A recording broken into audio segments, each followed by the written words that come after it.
হলুদ সাদা রঙের বাহার হরিপুর ব্রিজ আমার লাইট লাগাইছে সারি। হ্যালো, আসসালামু আলাইকুম। আশা করি সবাই ভালো আছেন। তো আজকে যাচ্ছি চিলমারি টু সুন্দরগঞ্জ মৌলানা ভাসানী সেতু দেখতে, যে সেতুতে নাকি পুরোই ভাইরাল সেতু। তো সেই সেতু দেখতে যাচ্ছি, আপনাদেরকেও দেখাবো। তো চলেন যাওয়া যাক মৌলানা ভাসানী সেতুর উদ্দেশ্যে। চলেন। এই হলো হরিপুর তিস্তা ব্রিজ। যদিও এখানকার মানুষ এটাকে হরিপুর তিস্তা ব্রিজ বলে, আসলে এটার কিন্তু নামকরণ করা হয়েছে। এটার নামকরণ করা হয়েছে মাওলানা ভাসানী সেতু, কিন্তু জায়গার নাম হরিপুর হওয়াতে মানুষের মুখে এটা হরিপুর ব্রিজ নামেই পরিচিত। ওখানকার মানুষ আসলে এখনো এটাকে মাওলানা ভাসানী সেতু বলতে অনিচ্ছুক। যাই হোক, আস্তে আস্তে এটা সবার মুখে চলে আসবে। তো আমি আসছিলাম এখানে খেলতে, খেলা শেষ করে তো ভাবলাম পাশেই হরিপুর ব্রিজ মাওলানা ভাসানী সেতু দেখে যাই। তাই ভাই ব্রাদাররা যারা ছিল সবাই সহ চলে আসলাম মাওলানা ভাসানী সেতুতে। আজকে আমিও দেখবো, আপনাদেরকেও দেখাবো। হলুদ সাদা রঙের বাহার হরিপুর ব্রিজ আমার। হরিপুর ব্রিজত মানুষ রে ভাই, যেমনি শুক্রবার তেমনি দেখেন কি পরিমাণ মানুষ। শোনো কাজল চোখের মেয়ে, আমার দিবস কাটে বিবশ হয়ে তোমার চোখে চেয়ে, তাড়াতাড়ি চলে আসো। যতদূর চোখ যায় যতদূর যায় না, সবখানে অদ্ভুত তুমি ময় আয়না। আমি এখন আছি হরিপুর ব্রিজের নিচে, দেখতে পাচ্ছেন ওইদিক ব্রিজ। ওই যে ভাইয়েরা ওইদিকে নাকি চরে যাবে, তা চরে যাচ্ছি।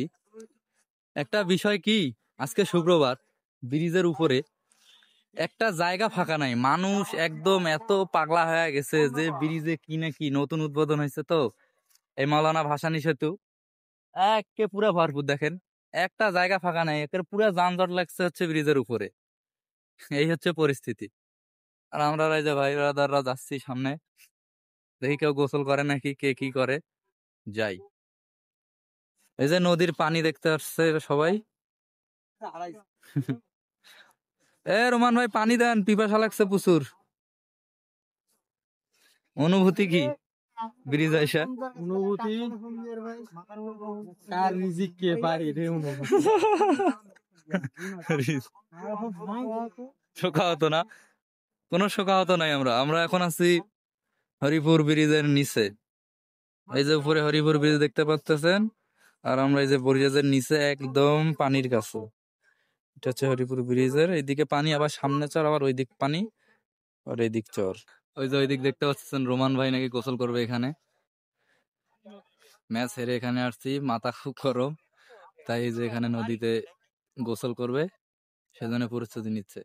আমিও গোসল করতাম যদি পোশাক নিয়ে আসতাম, তো পোশাক তো নিয়ে আসি নাই, নাইলে তো গোসল করতাম। এখন গোসল করবে রোমান ভাই, তার অনুভূতি শুনি। গোসল করার প্রস্তুতি নিচ্ছে পচা পানিতে। ওই এগুলা পানিতে গোসল করে।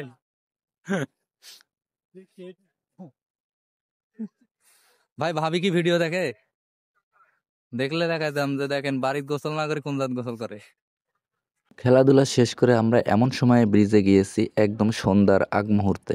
তো কিছুক্ষণ ঘোরার পরেই সন্ধ্যা লেগে যায়। সন্ধ্যায় আমরা বাসার দিকে রওনা দেব, কিন্তু সন্ধ্যার হরিপুর ব্রিজ আরো অনেক সুন্দর, আরো অনেক উজ্জ্বল, কিন্তু মানুষের ভিড় আসলে সন্ধ্যায়ও কমেনি।